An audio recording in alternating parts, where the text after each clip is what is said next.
women have always been fighting this struggle to make themselves known, to, I don't know, speak some truth to a community that may not want to hear it, but they're there.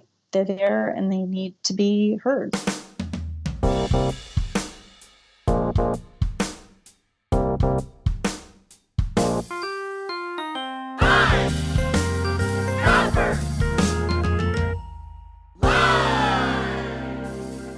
Hello, print friends, and welcome to the 70th episode of Pine Copper Line, the internet's #1 printmaking podcast. I'm your host, Miranda Metcalf. I release weekly podcasts with people in the print world who are doing something a bit beyond the expected. So please subscribe on your podcast listening app of choice. You can also find Pine Copper Line on Instagram and Facebook, and you can sign up for our monthly newsletter with print news from around the world, all at pinecopperline.com.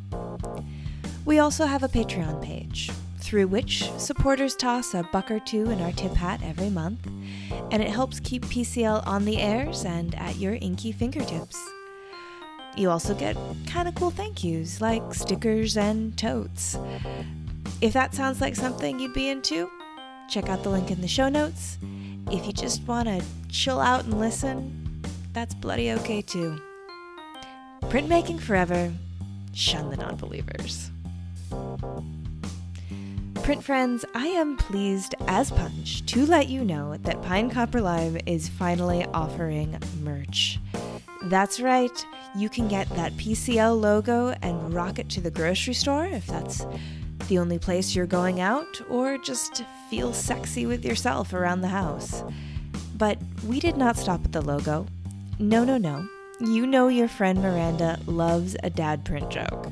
So we have a variety of designs to wow your friends and confuse your family this holiday season. All available on TeePublic. Check it out, link in the show notes. PCL is brought to you by Speedball Art Products, who've been bringing you a diverse range of high-quality products since 1997. Screen printers usually associate Speedball with their wooden frames and craft squeegees, but they actually also have a very nice selection of aluminum frames in higher mesh counts, scoop coaters, urethane squeegees, and squeegee racks that are all quite accessibly priced. So, do you want to find out more? Or learn where you can pick up your new favorite screen printing accessories? Check out speedballart.com. This episode is also brought to you by McLean's Printing Supplies. Their small specialist team in the Pacific Northwest is the leading supplier of Japanese relief tools for printmaking in the US and abroad. Our editor, Timothy Pauschak's two favorite tools are his Fatutsubari Sanka Kuto 3mm V-gouge and his Josue Maruto 1mm U-gouge, both from McLean's. But you don't have to take our word for it because these tools speak for themselves. So head on over to McLean's at imcleans.com to find your new favorite tool and keep on carving. My guest this week is Christina Weyl, who has recently published a book with Yale University Press titled The Women of Atelier 17, Modernist Printmaking in Midcentury New York. And you are in for a treat, print friends. Christina is a wealth of information on 20th century printmaking. We'll learn about how World War II caused the studio to move from France to New York, its connections to the New School and the Surrealists, as well as the famous and infamous women who came out of it. So, without further ado, sit back, relax, and prepare to take a trip back in time with Christina Weyl. Hi, Christina. How's it going? Hi, Miranda. I'm very well. How are you? I'm good. Thank you for joining me in your New York evening and my Bangkok morning. I'm really looking forward to learning more about your project. Thanks very much. It's, I think, very topical and exciting time to be working on women artists. And, you know, every day I feel like I'm reminded of why this is such an important topic to be talking about. Well, before we dive into kind of the specifics of your research and your new book, Would you give a brief introduction for anyone listening, just to kind of ground them in who you are and where you are and how it is you would describe what you do, generally speaking? I would call myself an independent scholar, an independent curator and writer. I am based in New York City, where my family is.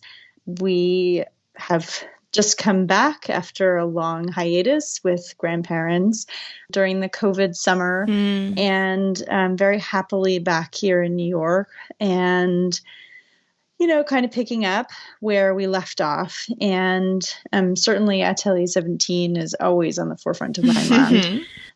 But as you know, I have, a couple of pots on the stove, and one of them is a show that unfortunately has been postponed due to COVID, but was a part of a sort of larger movement of cultural institutions, museums that were trying to organize a sort of massive celebration of women as a sort of way to honor the passage of the 19th Amendment.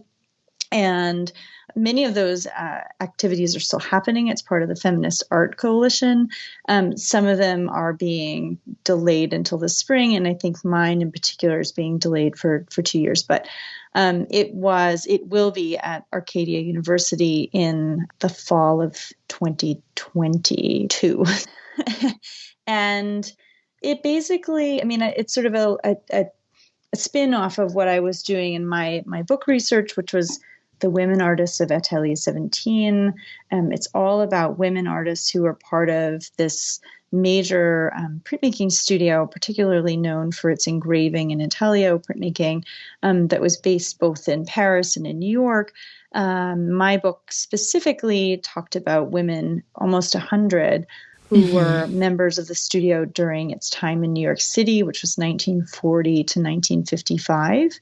And as I was doing all of my research, I think, one of the major questions you get asked all the time by both your dissertation advisor and your writing groups, and then as you're thinking of publishing, your publishers, well, so what? So what? What is all this work that you've done, this research that you've done? Like, why should we care about this?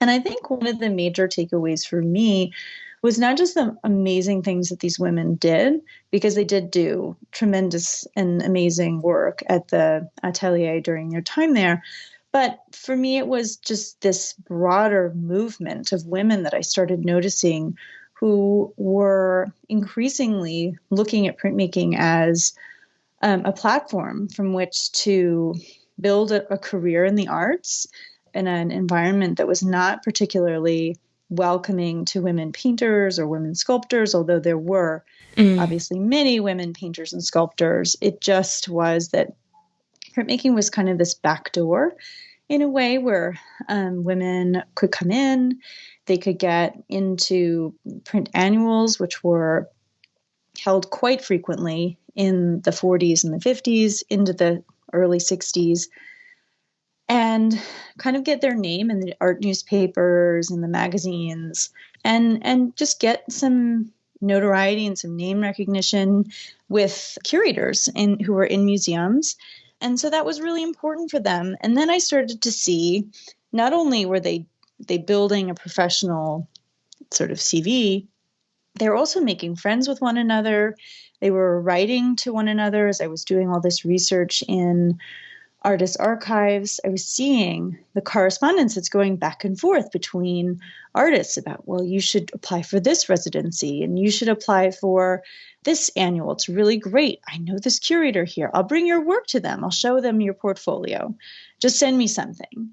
And it just was so fascinating to see these friendships and these relationships and these bonds of collegiality building between women particularly towards the late 40s, but into the 50s. And just struck me as the beginnings of some of the feminist collective activity that we start to see in the late 60s. And so many of these women, they didn't think of themselves as feminists in the 40s or 50s. It wasn't a word that was used all that often.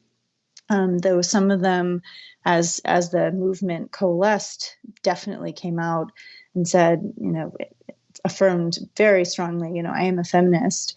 But it just struck me that there was all this activity that was happening in the arts community in New York around printmaking. And so that's where this show at Arcadia University comes out of, is that what so what question that I was always asked as I was doing my research. So what? And so we have put together a small show with a few artists showing these connections between them. And they're very pointed connections. All the artists have a connection to one another in some demonstrable way through the work that we have on view and through some primary documents that we'll have that are letters that are back and forth between them, or just show these connections that they had. So how did you come to develop this interest in mid-20th century printmaking, and particularly Atelier 17? It sounds like this was part of a doctoral research? Yes, absolutely. So I worked for many years, for 4 years, at printer publisher Gemini Dell in Los Angeles. And after 4 years, I had decided that it was time to go back to graduate school, and did all of my coursework. And as I was coming to an end of the coursework, my dissertation advisor sort of gently pushed me towards, you have to pick a topic to write about for your dissertation. So anyway, I had worked with her on a seminar paper about Louise Nevelson's prints that she had made at Atelier 17.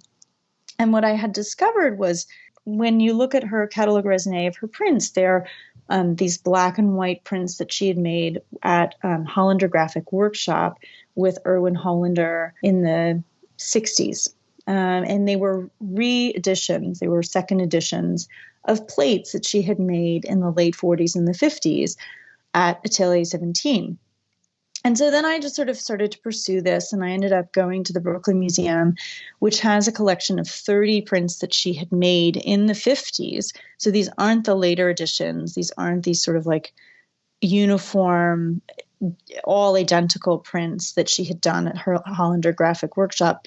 These were hand-colored, completely unique. Some of them were so thickly inked, the plates, that there was ink dripping down the plate margins, with her inky thumbprints, along the margins. Or in one case, the paper had torn because they were often using cheap paper, sometimes surplus paper from the war.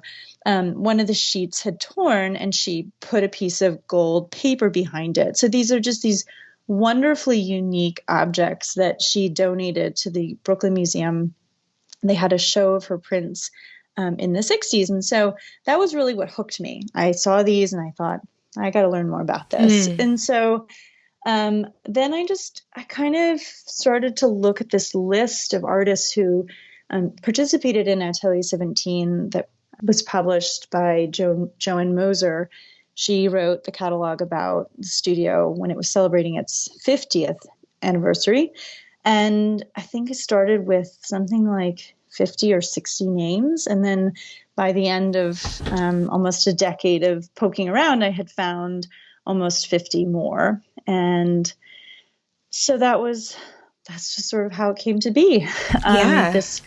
This dissertation then became a book, and there was a lot more work that happened between finishing that at Rutgers University and sort of publishing the book in 2019. But a lot of fun. Definitely.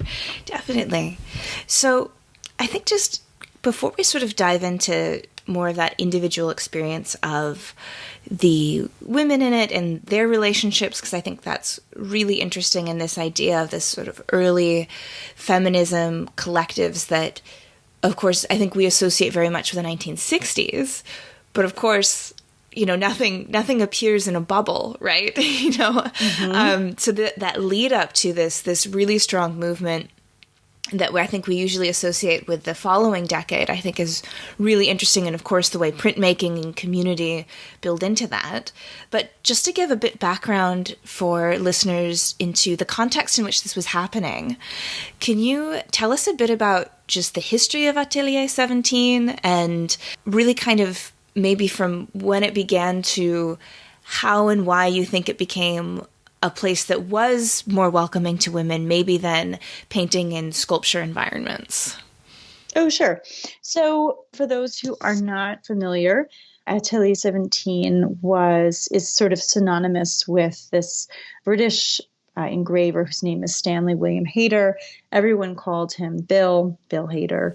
He was sort of raised and educated in England, had this wonderful British accent, and in his 20s, he had gone off to work in oil fields in the Middle East and contracted malaria. Oh my gosh. Came home and decided that he was going to become an artist. And so he had made all these paintings while on the oil rigs. He had a background in chemistry and some other sciencey. He had this sort of both creative but also scientific side to him. So when he came back to England, he sold the paintings that he had made and used the proceeds from that sale to go to Paris, which at the time in the mid-20s was sort of the center of the art world. Mm-hmm. And he actually befriended a number of both English-speaking, but he was starting to learn French, but English-speaking expatriates were really his go-to in those early years. So he met a woman who had studied at the Art Students League in New York City with Joseph Pennell through his Hayter's girlfriend.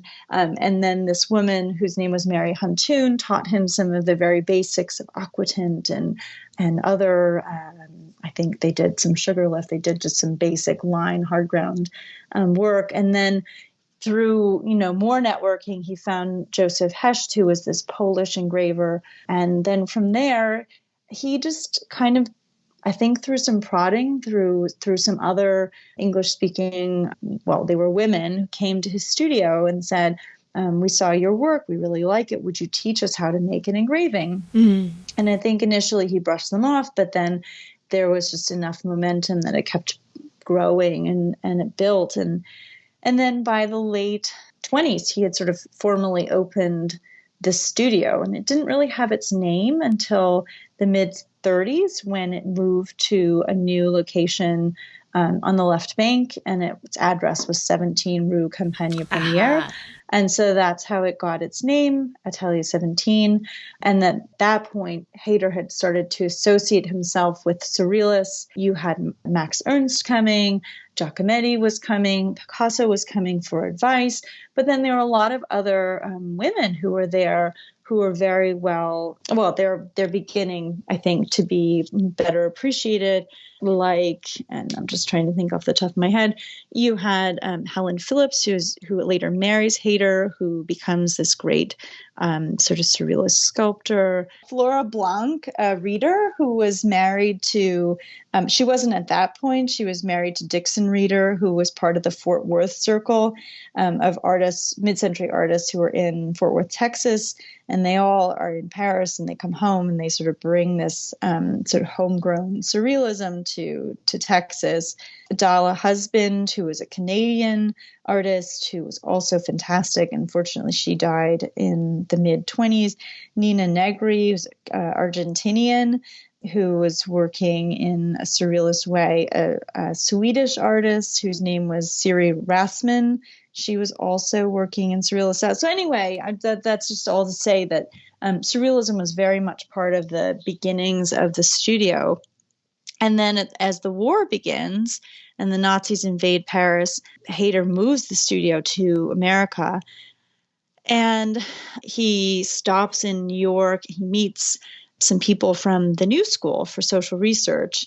And the New School had been founded right after World War I. It was sort of a place for a new form of sort of humanities and social science research where everything was supposed to be more egalitarian and professors were supposed to be on equal footing with students, and they were bringing in a different swath of students. It wasn't just an elitist university. It was meant for everyone. It was meant for people who were coming to learn after their day jobs, so they had a lot of evening lectures and things like that. So anyway, this is the home. They had a university in exile where they were bringing in lots of European professors who lost their jobs as a result of the war or political or religious persecution.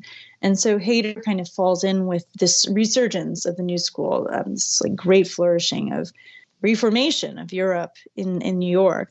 And a lot of his former pals from Paris are resettling in New York. And Surrealism really kind of takes hold at the New School. And there are lectures, there are other professors who are teaching there, who are affiliated in some way with Surrealism or influenced by it. And so that's where it is for 4 or 5 years after it moves to New York. And I think it's at the New School that it really becomes this egalitarian center, because the New School had this premise that you could not discriminate in letting anybody into your course, that it was to be open for amateurs and for professionals. It was to be open to men and to women. And, the premise was that even though he said there was portfolio review and he was a little intimidating, he couldn't really turn anyone away. I mean, that just wasn't part of what the New School was all about.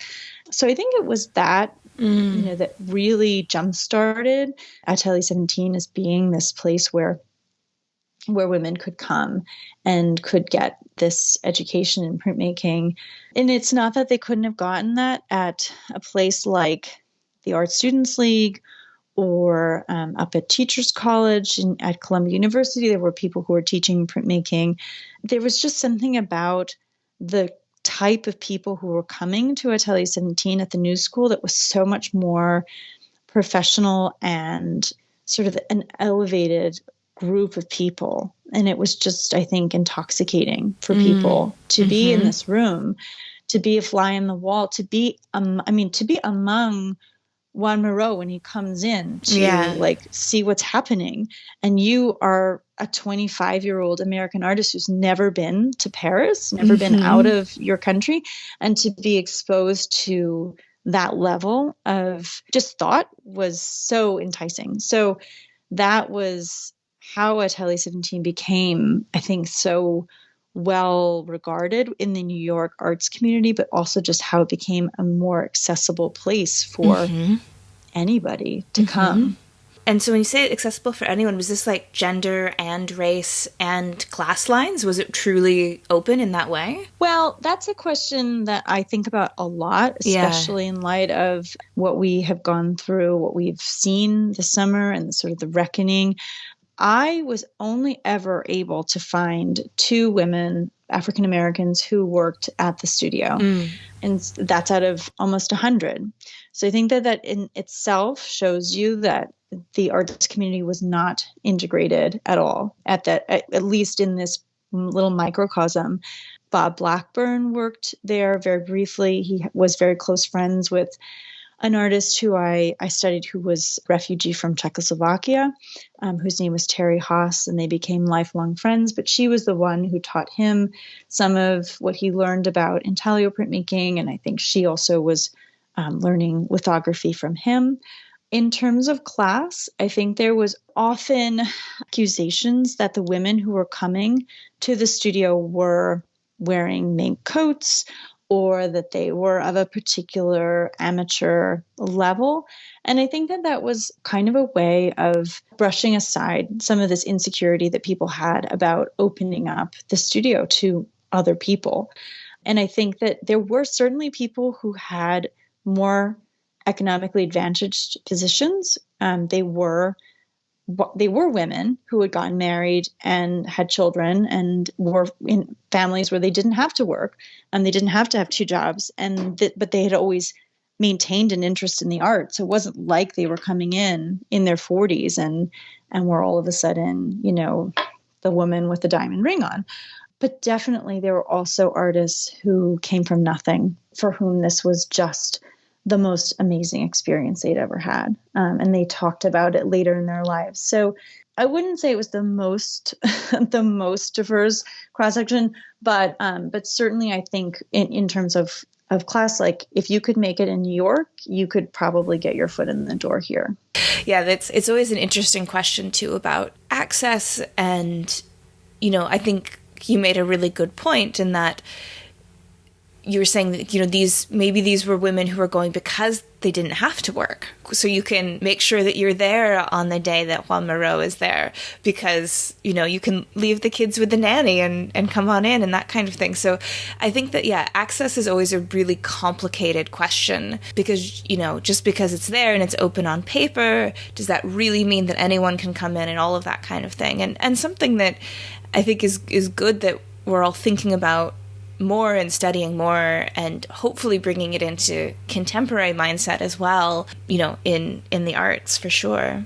Definitely. I think most of the women who did come and had kids had a family member who was helping. It wasn't necessarily that they had babysitters. I mean, even Hayter's wife, Helen Phillips, had small children during the time Atelier 17 was in New York, and she just they didn't have the money and they didn't have babysitters. And one of the artists who was in the show and was in my book, Anne Ryan, she was this sort of grandmotherly figure because she was in her 50s when she started to work as an artist. She'd always been a poet and very creative, but she would babysit for the Hayter, Phillips family. And it's just, I think it's indicative of where we are today. Literally where I am today. I do not have enough, babysitter care, school support to continue with my work. And it reminds me so much of what these women were struggling with in the 40s.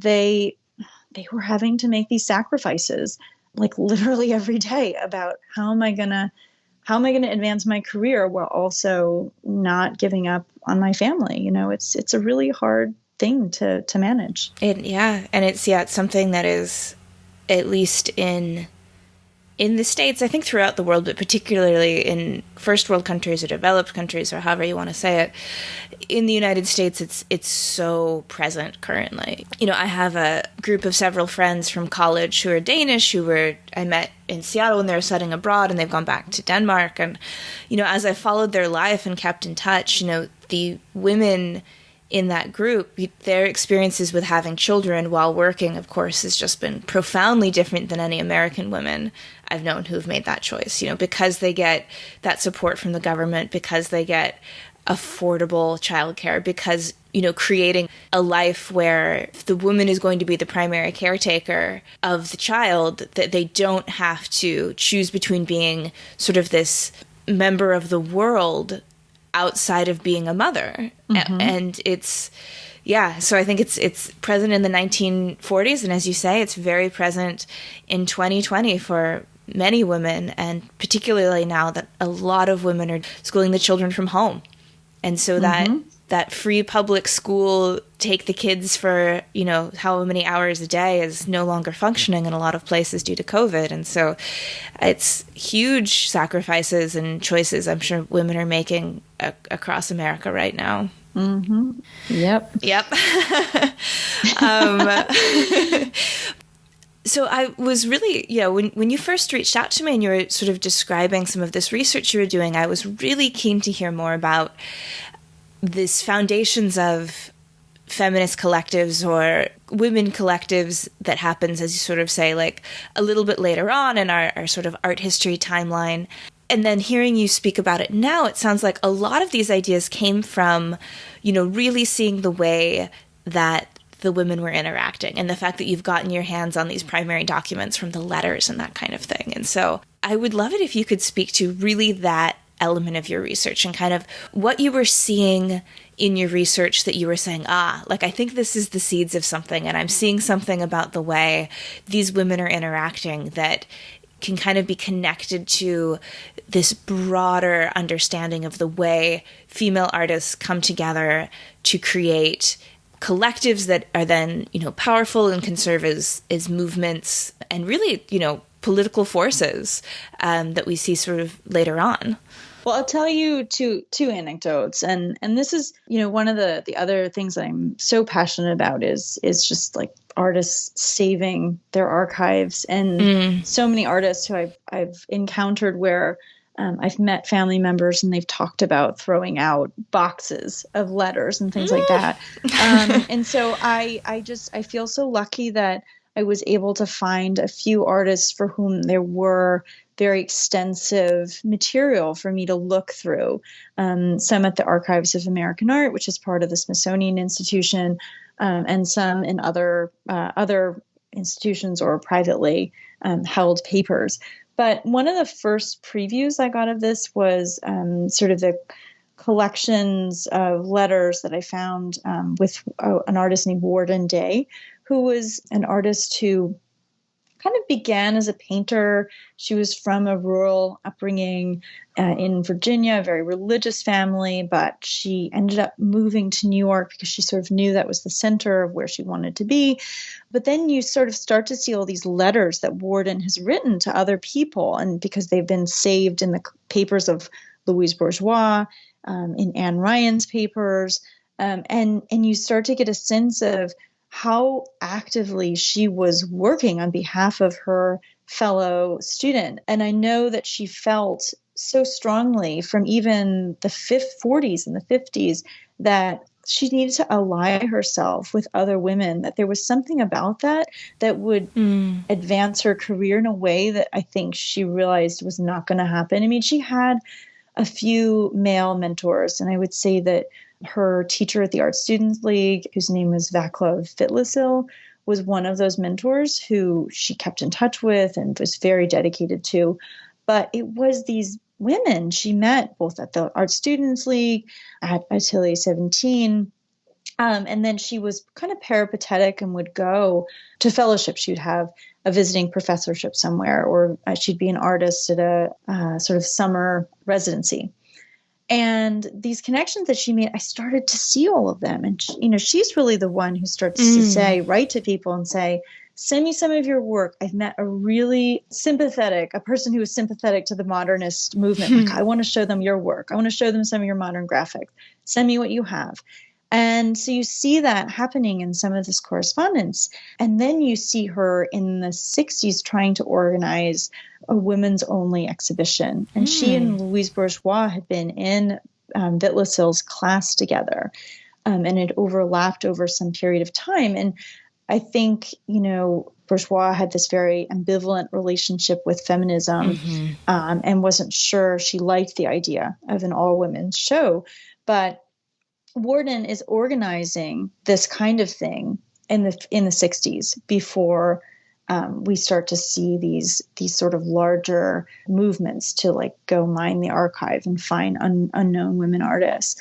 And so she's feeling that. And she had sort of a salon also with some other fellow artists who she met both at Atelier 17 and elsewhere. Like Dorothy Daner was part of this group, and they would meet together and they would talk about what some of the issues were that they faced as women artists in the New York arts community and sort of more broadly. So those were some of the connections that I started to see in letters. And then I think my second anecdote I just wanted to mention was this kind of crazy one. At the end of my research, I'd done a little project on Ellen Lanyon, who is an artist was based in Chicago. That was where she got her start. And I'd always known that she went to the University of Iowa to study with Mauricio Lazansky, who was another hub. And, again, we can talk about opportunities for women. Many women were not getting those university jobs at this time. It was just not open to them. So Mauricio Lazansky, who a fantastic artist but didn't speak very much English, somehow got this job at the University of Iowa, set up their printmaking program. And Ellen Lanyon was there, and she overlapped with Miriam Schapiro, who, of course, we all know as a great sort of instigator of feminist art in California at, I think it was Cal Arts. But anyway, Miriam Schapiro and Judy Chicago together, sort of thought of as some of the mothers of the feminist women's art movement. So I'd known that they overlapped. And then I just happened to be looking at Miriam Shapiro's papers, and I find that there's letters, there's correspondence between them. They were really good friends. And all of a sudden I'm reading Miriam Schapiro was there first, and she had a graduate assistantship being Mauricio Lazansky's secretary assistant, basically. And that when Ellen came in, she made sure that the job went to Ellen. And then years pass. And then, Miriam is starting to work with people like Lucy Lepard and obviously Judy Chicago, and they're trying to connect women. And she reaches back out to Ellen Lanyon, who's based in Chicago, and says, we're starting something called the West East Bag, which I think got shortened to WEB. And these were local organizations of women artists who would get together and they would talk about where you could show your work. Yeah. Who was sympathetic to a woman artist. And so Ellen runs the chapter of WEB in Chicago. And so, and there's one, I think, out on the West Coast and one in the East Coast in New York. And so you start to see some of these connections that were fostered in printmaking in the 50s that are coming back into full circle in the 60s and the 70s as feminism is taking off. And I was just like, whoa, that's unbelievable. Yeah. And so that for me was just it was just this spark. And I thought, what else is there? Who else was there? Who else should I be reading their letters? What else is there to discover? I know there has to be more. So yeah, those are both amazing stories. And it just makes me think of, I don't know if you've heard the latest about Judy Chicago's prints, but her archive just was placed at the Jordan Schnitzer for all her prints in... Oh, I didn't realize that. Yeah, so that'll be a really great... It's got a home in the Jordan Schnitzer Museum has just an incredible print collection, and Judy Chicago's prints have landed there. So it's very good news for people who like Judy Chicago and printmaking and archives. So... Well, that's awesome. That's definitely awesome. But, when I was working, this is so hard to remember because it was back in February when we didn't have COVID. It was a million years ago, I know. And I was giving a paper about women artists and their archives and the missing aspect of artists who seem to have just disappeared from the historical record because, there's sometimes just a lack of archival research or archival material about them. And I had just in Googling this, I had seen that Judy Chicago initially had a really hard time finding anybody who would take her archives related to the dinner party. Really? And she sort of held on to them because she knew how important they were. But I think that just speaks to how we write art history. How do we write inclusive art history when we don't have the material? Because it hasn't become classified as important. The two women who I was speaking about earlier who were African Americans, one of them, kind of died in poverty, I think, in the Catskills, and no one really knows where. No one really knows very much about her, and I'm sure that there was a lot of interesting things that she had, and I think they've all vanished. And the other one was, I'm not kidding you, an orphan who grew up in an orphanage in New Hampshire and somehow made her way to New York. But she's like this ethereal character who I feel like I'm never going to be able to find anything about because nobody has cared enough to, she had to have had papers, archives, letters, clippings, something about her, and they're all gone. And I think as we sort of take, our 21st century lens, and sort of turn it back on all of art history up until this point, I think this is something that we are kind of reckoning with, is that it's not necessarily that there were no artists of color working or there were no women working.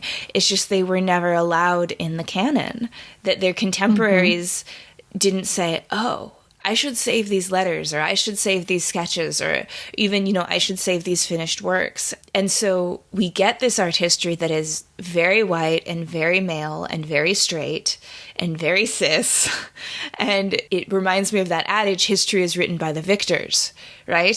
So that's who the primary powers that be are, the ones that were deciding and organizing what goes in the books and what doesn't. And it's really difficult to think about the profound loss of all of these other human experiences in the art world that, as you say, when they're gone, they're gone for the most part. They are. But you can, I mean, I think you can get around and you can look at things through different angles, and you can find a little bit, because schools still exist and they have records, and, museums still exist and sometimes they have records. And so you're able to get at things, but you can't really get the mother lode, if you know what I mean. Yeah. Those primary documents, which of course are the ideal for all historians out there. Yeah. I was going to say, I feel like I have a very sort of non-art historical question, because I was trained in art history myself. I did my master's degree in it. And so I kind of know that, like, trying to guess the inner workings of people is a little bit a no-no. Like, you're supposed to be like, nope, you use the facts that you have, right?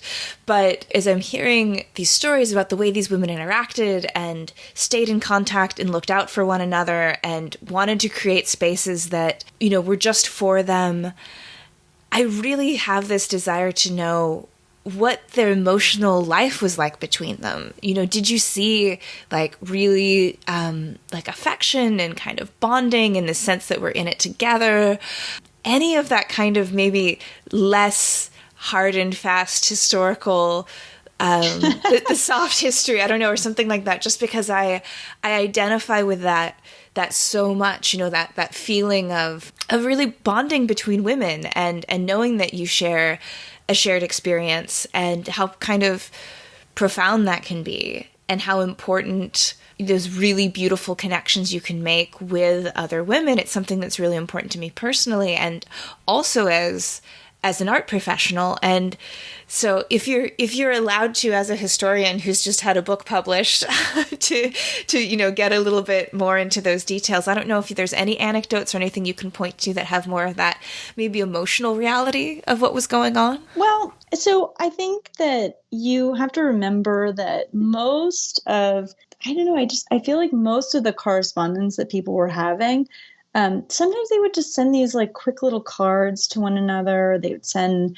letters just on sort of cheap paper. And so there was a lot more written down. And I don't know, I have a hard time imagining somebody calling somebody up and, like, having a phone call with them. I mean, I think phone calls, as I understand it from my mother, who was in, college in the late 60s, like, it was really expensive for her to call home to her family in Minnesota when she was at Manhattanville College. So I don't know how much there was that kind of friendship from sort of like telephonically. Yeah. But certainly I do feel that there were gatherings at people's studios. They were for sure gatherings at bars. I mean, they would congregate at these very masculinist places like the White Horse Tavern or the Cedar Bar, and others. That definitely read about other places where after the day was done, you would go and grab a drink or coffee if that was what you needed, and you would just sort of talk. And I think that's one of the things that that Hayter felt he did for New York, was really bring people together, that there was this cafe culture in Paris that didn't quite exist in New York, that he felt people didn't know each other as well. So I don't know, maybe there was a bit of that. I can't speak to any specific things that, I mean, except for these salons that I know that Ward and Day organized. But there are, at the Archives of American Art, a few oral histories with some of these women, and they're kind of amazing to listen to, because I feel like listening to somebody talk with be interviewed for sometimes 4 or 6 hours, you really almost feel like they're in the room with you and you're listening to them pour their heart and soul out, because they knew that this oral history was going to be part of the historical record. And I don't know, it really, like, gives you a sense of who they were and how they would react a little bit if presented with a certain situation. Yeah. So I was just going back actually and listening to one of those oral histories with an artist named Sue Fuller, who's not in the show at Arcadia, but is somebody who I admire and like very, very much. She was quite pioneering and very, very intellectually engaged, and was researching, for example, Mary Cassatt in the 1950s and thinking about her as a pioneering artist who was working on collages in the 1890s, because she felt the way that Cassatt was putting together her color aquatints was actually not that they were aquatints, that they were soft ground etchings, and that she had used newsprint to create the tone for those aquatints. Or that in some of her other early prints, you can see little scraps and pieces of fabric that she's sort of pressed into the soft ground. And so it's Sue Fuller who says in an article she wrote in the 1950s that, like, Cassatt, along with so many other women artists, were working in collage. They were scrapbooking, and they were doing collage before Picasso and Braque have been sort of designated as the founders of sort of collage in their Cubist way in, I think, 1913, 1914. And so anyway, just like listening to her talk again, it's like intoxicating to sort of to hear her. And she had a hard time reconciling with what feminism was, and felt that she'd worked so hard to get her work into collections, and she did these amazing prints, and then she would deconstruct string and she would wrap it in this geometric way, sort of like op art, around open metal frames that had pegs on the side. And she got the work into like the Whitney and the Met and a lot of important collections. And then when all the sort of protesting was happening by feminist artists outside of the museums, Guerrilla Girls, saying, where are all the women artists? Why are they not part of the Whitney Biennial? She just sort of had a hard time, because she said, look, I worked really hard and I'm one of those token artists. And, I admire what they're doing in this agitation that they have about this. But I don't know, she couldn't quite fully see herself as a feminist. And what is so fascinating also is she was working with lace and very, handcrafty type things. Her mother had embroidered and had made, sort of other crocheted things and had died in the 1940s. And so she got all this material and she used it in her prints, including this amazing lace collar that her mother had bequeathed to her. She cut it up and she made it into the shape of a chicken and a hen. And then printed it as a hen, and so you can see the spiky collar. And then she added the beak and the legs and some feathers and things like that.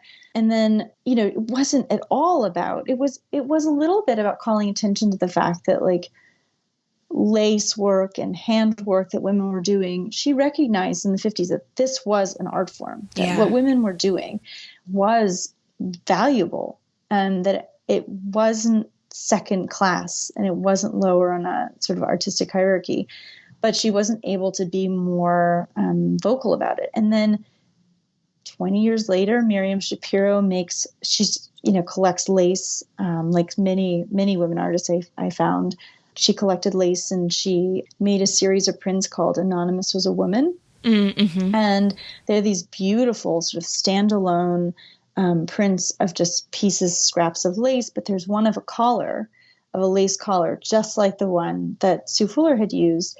And then, I don't know, I've just been reading so much about Ruth Bader Ginsburg and her style and the lace collars that she had. I don't know, I couldn't stop thinking about this permutation of the lace collar from its Victorian origins in the 19th century through Sue Fuller, like using this collar that her mother had, but cutting it up and turning it into something that was aesthetically, her goal.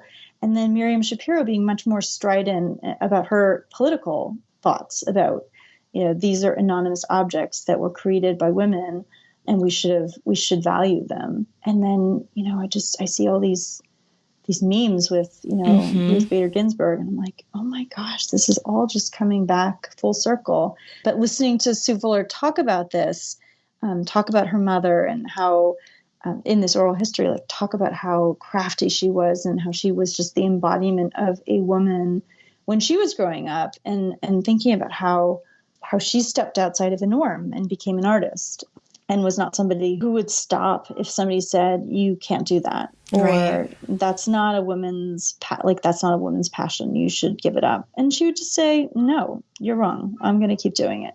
You get a sense from reading enough correspondence or listening to these amazing oral histories or interviews, if you're lucky enough to get them, that I think you can make these inferences. It's hard to be a historian, I think, and be slavish to what you read on a piece of paper, because you're never going to get exactly what you want. When you're reading, you're never going to get exactly the quote or the smoking gun. You always have to just sort of like piece it all together a little bit and see, what did she say here? What did he say here? Like, how do I put all this together? And then you can kind of make a story. And I think hopefully people think the story I'm telling is compelling, and that it has some truth, and it speaks to something that they also have experienced or they also have seen in their research, or it speaks to them today as an artist or even just a woman today. And I don't know, I think the more we can pull these kind of stories out and we can remind people that this has always been here, that women have always been fighting this struggle to make themselves known, to, I don't know, speak some truth to a community that may not want to hear it, but they're there. They're there and they need to be heard. Mm-hmm. Yeah, it's absolutely. And I always think that there's a comfort in seeing the women who have done it before us and the bravery that they had and the risks that they took. And it makes me really emotional to think about it, just that while there's so far to go in terms of equality in our society for women, for people of color, for non-binary people.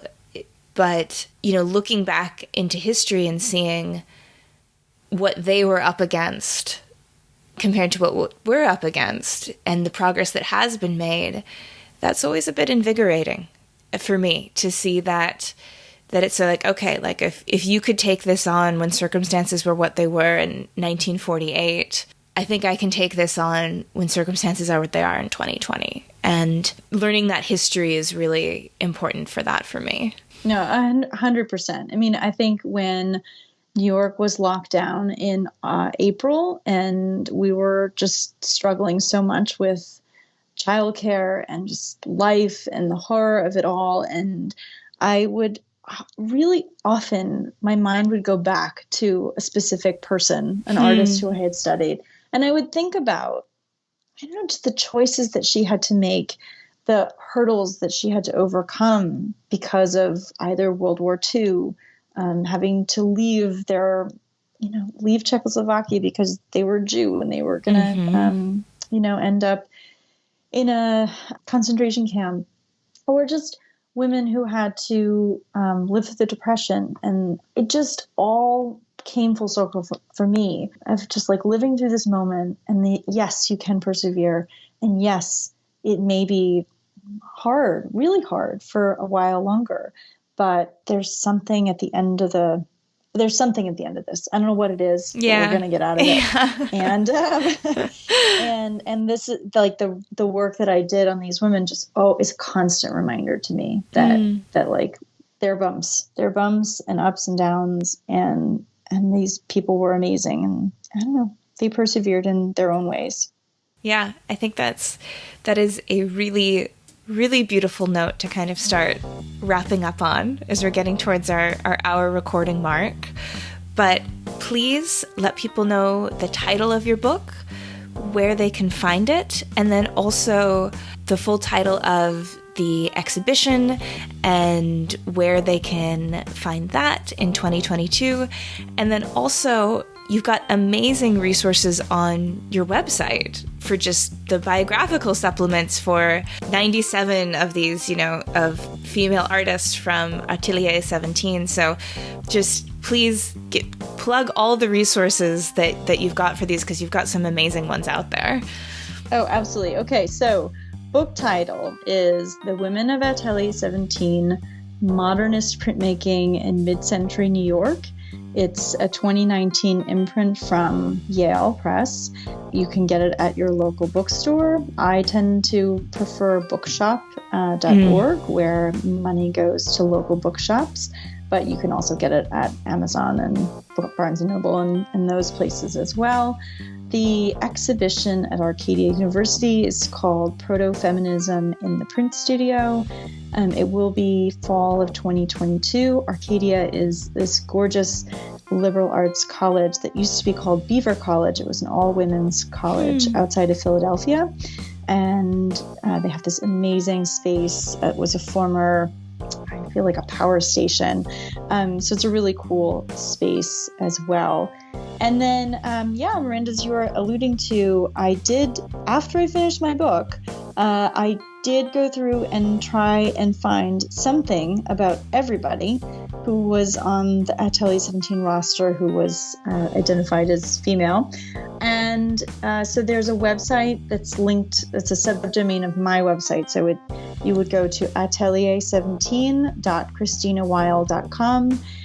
It's its own sort of resource. You can pull up pictures of the artists, in many cases, sometimes not, a picture of their work and a short biography. And for some of them, I might have just been able to say, I know that she studied at Atelier 17 around 1950 something, or that I know that she was from Alabama. Whatever it was, I threw it in there.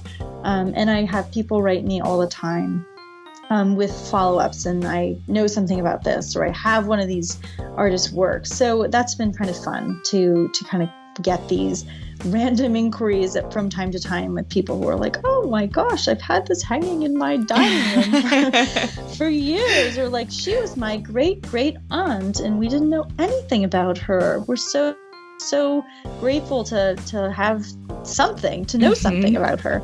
So definitely check that out, because that was a fun thing to put together, a labor of love. Yes, I was having a very good time clicking on names I didn't recognize and finding a little story there, a bit about who they were, and the photographs of the women, or when you have those, are incredible. And yeah, it's a well worth some so I want to say like a lockdown activity that won't depress you, or something like that. Yes, yeah, a lockdown activity if you're not homeschooling your children right now. Yeah, if you are, bookmark it and save it for another day. Definitely. Well, we'll put a link to that in the show notes, and a link to your book, and a link to your website. And it has been just absolutely a pleasure to learn about your research and all of the women in Atelier 17. And yeah, I guess just I wish you the best of luck for getting through the rest of COVID in New York. For sure. Thank you, and same to you in Bangkok. And I hope that our paths will cross in person at some point. Yes, I feel like there's something about COVID that has brought us so much closer as a community. I mean, I feel like every time I go out in New York, I see somebody I know, like literally somebody I went to high school with, or I haven't seen. You know, New York has just gotten to be smaller. And I think in a way, like, even though this is a global pandemic, it's kind of like made everything a little sharper. Like, okay, here are some people I know and I really like, and like, I hope we get to see each other at some point. Yeah, absolutely. And so my husband's family is from New York, so we go back there. And then also I'm here in Bangkok for at least a handful of years, and there's an incredible printmaking scene here in Thailand. Incredible. So if you and your family ever want to take a Southeast Asian holiday, beautiful weather, beautiful food, and just exceptionally talented, warm printmaking community here too. So I could give you a tour. Oh, amazing. Well, maybe we'll leave the kids behind. Yeah. I was going to say, I was like, maybe there'd be a seat in there for book number 2 if Thailand printmaking. Yeah. No, totally. No. That'd be great. Yeah. Well, again, thank you, and let's stay in touch. Well, that's our show for this week. Join me again next week when my guest will be Stephanie Santana.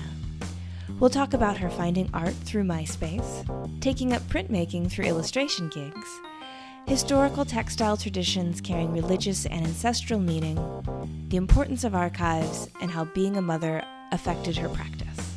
You won't want to miss it. This episode, like all episodes, was written and produced by me, Miranda Metcalf, with editing help from Timothy Pauschak and music by Joshua Weber. I'll see you next week.